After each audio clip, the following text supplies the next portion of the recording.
matongea ndao yanao adina kuisa mufushwa wenyemba matongea ndao yanao naisa chingwa ne waini Yesu achiti chingwa ishi ndio mwili wangu waini ndilo roho langu saka David pari kugashira anoti ndofamba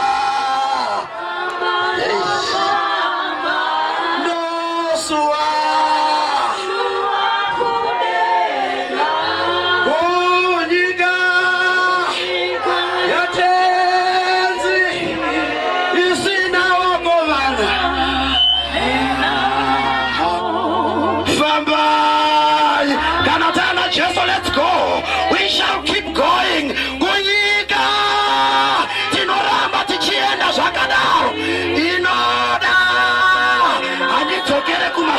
dinoramba nichienda ndawa ndapiwa mbua na zipa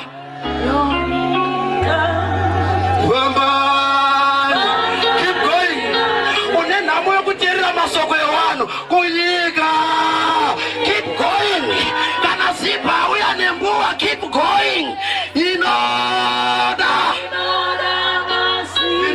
nichienda wanogara matare garai vanoenda kung'anga endai muchimanya vanoroya royai vanona uportrait wonai I shall keep going tawazipa basa rake kuuya nembuwa kuti ndisaneta parwendo I trained the personnel cannot do that.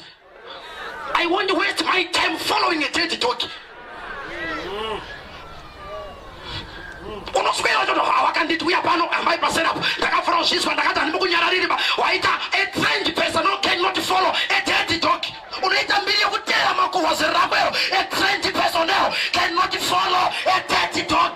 I shall keep going. Tawakana ndachina chingwa chawena zipa tawana simba no famba no suwa kudenga.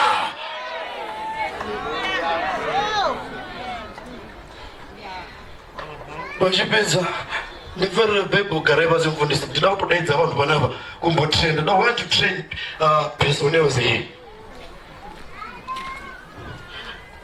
vapedza zvese izvi bebo rangu rakati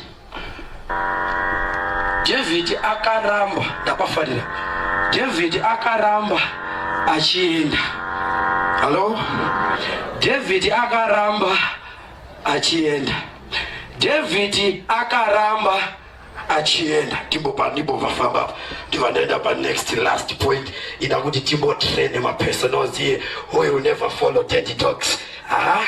Akaramba achienda ari kuti inini kana ndadya mudyiro wakadai ndavigirewa waini nechingwa handidzoke kumashure musati wastera chiraro chatenzi mahara vanhu veunited methodist.